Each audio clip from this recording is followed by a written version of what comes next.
Welcome friends to Stories by Shubha and welcome to the special edition Census Stories क्योंकि हर घर एक कहानी कहता है and today's story is called Forgotten Heroes.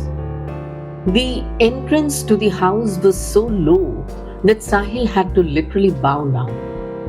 It was one of the tiniest dwellings Sahil had been to so far. Just one single room. A cot was placed near the window on which a man slept, covered from head to foot. Sahil could only see tufts of greyish hair peeping out from the quilt at the top. There were no cupboards, only cardboard cartons stacked one over the other. The plaster on the walls was peeling off. A single chair with a broken leg that was supported by some bricks was kept near the cot. At the other end of the room, there was a door that led to one of the smallest kitchens that Sahil had ever seen. The house was dark and dingy, and a damp, musty smell filled the air. The old lady who had opened the door for Sahil smiled and invited him to sit on the only chair in the room. Sahil, of course, would not allow the old lady to remain standing. So he immediately offered the chair to the lady to sit down. The man lying on the cot moved his head and muttered something. The old lady immediately bent down, listened attentively, and nodded. But Sahil didn't understand anything. The old lady brought a glass of water and poured it down the man's lips. She then helped the man to raise his upper body a little, adjusted a few pillows behind him, and propped him up against them. The man looked questioningly at Sahil. The old lady explained to the gentleman on the cot, half in words and half in sign language. That fellow understood. And he gave Sahil a pretty crooked smile, as if it was taking a great effort to him to smile. And then you see, he indicated with his left hand to the old lady a cup of tea. The old lady immediately understood. She immediately went out of the room and closed the door behind her. Sahil's position was very awkward. And he just remained standing there, alone in the middle of the room. The man on the cot gestured Sahil to sit down on the chair. Reluctantly, Sahil sat down. But he was really confused how to proceed further. Because by now Sahil had understood that the man lying down on the cot couldn't speak clearly. He had sharp northeastern features, fair skin, high cheekbones, but a sallow complexion. Sahil was quite puzzled. He knew that he cannot ask this man any questions, and the old lady, of course, had disappeared. So what Sahil could do was, just fiddle with his mobile phone here and there. Shortly, the old lady returned back with a steel bowl in her right hand and with a small packet of tea leaves in her left hand. आप बैठो साहब, मैं चाय बना के लाती हूँ. She smiled and told Sahil. Sahil was about to protest when she added, I was, as it is, going to make some tea for Pramod. You also have some tea with him, Saab. He will love your company. Sahil finally said a yes for the tea. While the tea was being made, Sahil looked at the man on the cot very closely.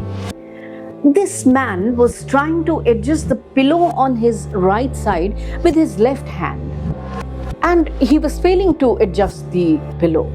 Sahil wondered why wasn't he using the right hand. Finally, Sahil could not just be a bystander anymore, and he got up to help the man. But in doing so, he had to remove the quilt that covered this man.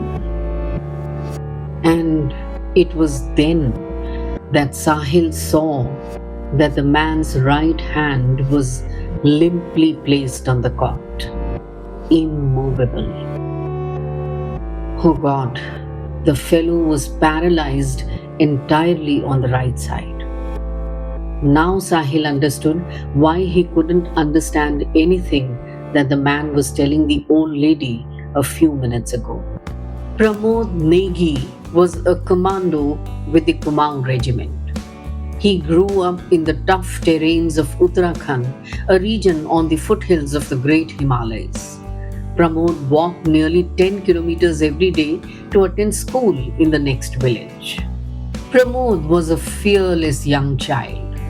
He knew the forest in a radius of 20 kilometers like the back of his hand. He wasn't afraid of the wild animals roaming the forests and knew how to chase them off if they tried to attack.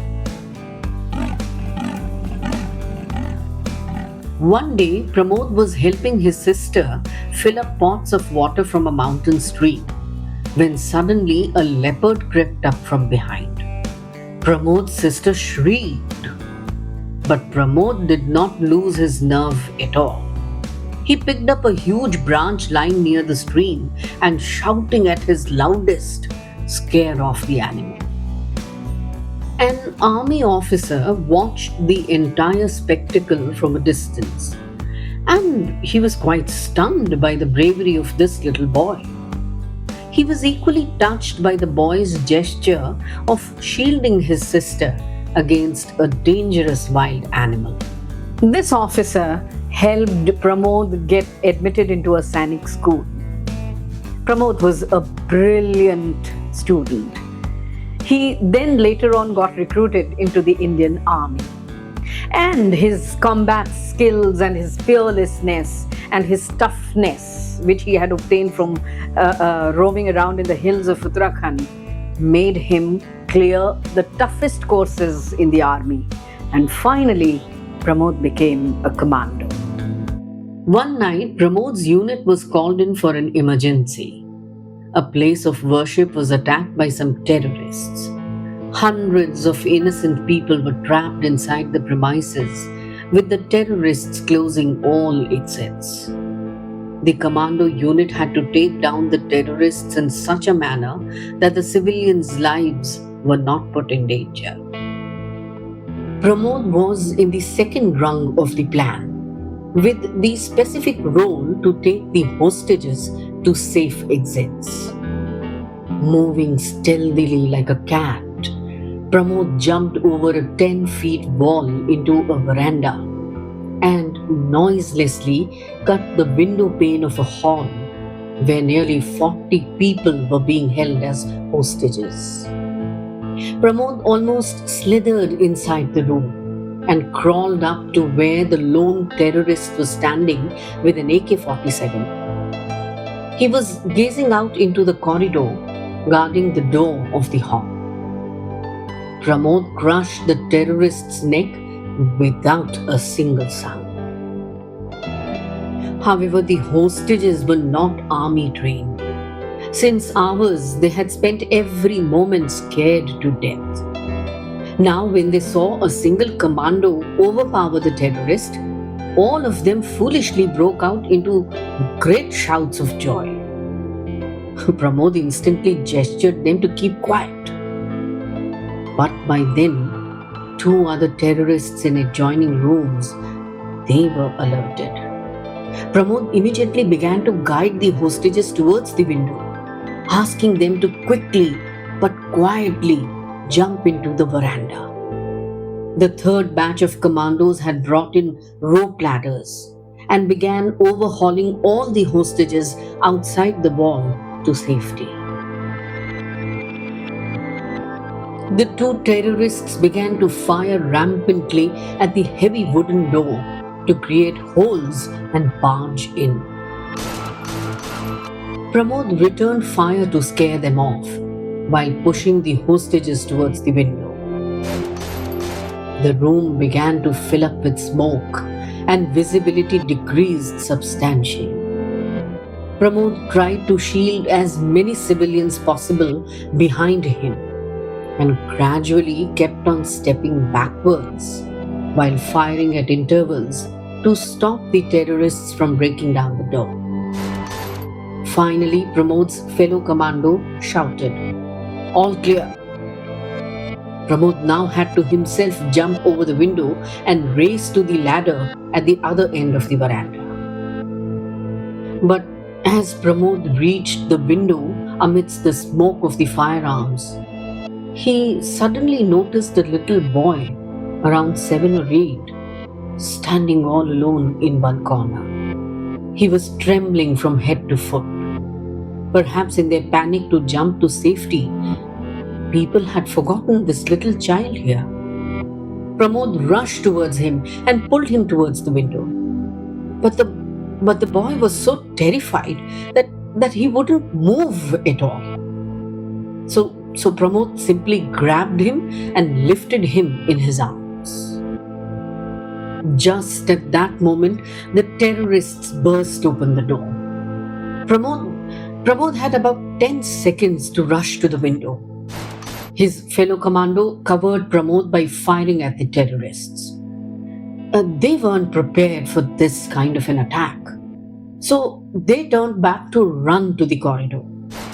To cover their exit, the terrorists started firing in a roundabout manner.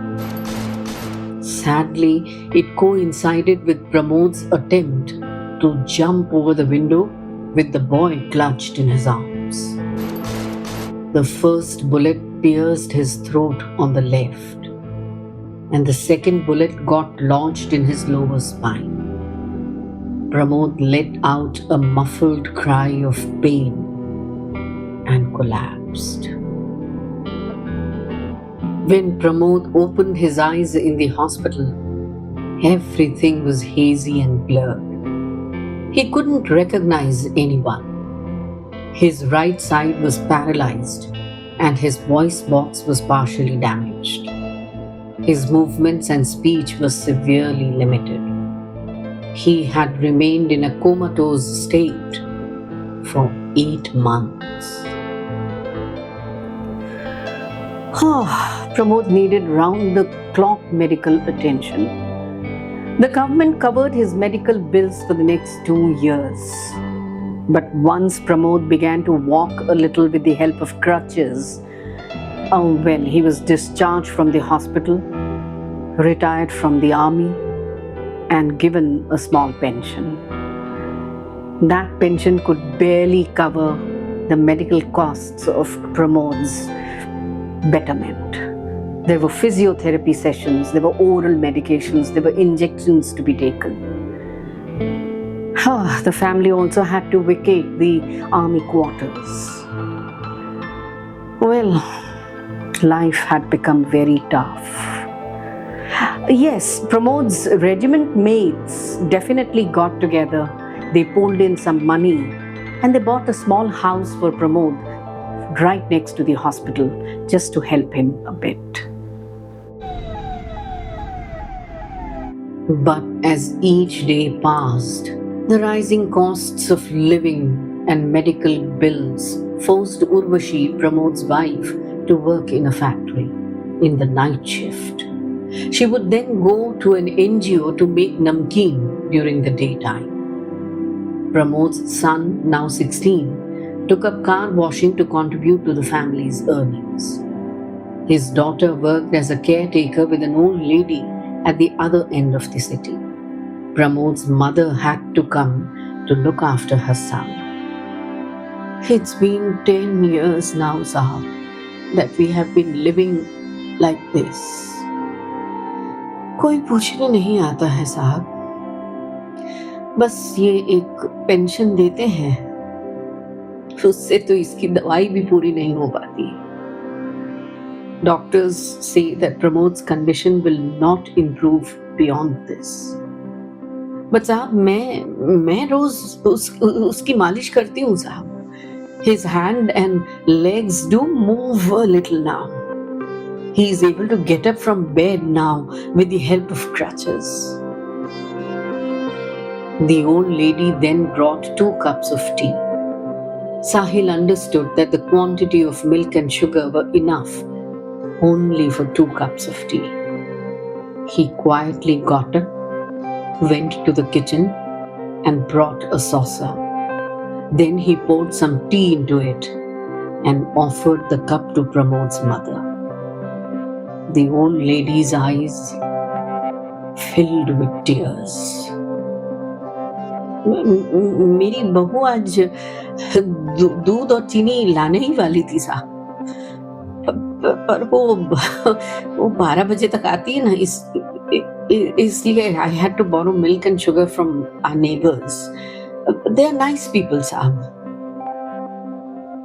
The pain of poverty, of abandonment, of isolation after supreme sacrifice, and of seeing her son in such a helpless condition finally gave way to unstoppable tears. When Sahil reported this to me, I wondered once again that as enumerators, as supervisors, we count people. We count their home numbers, their house numbers, their genders, incomes, and so on.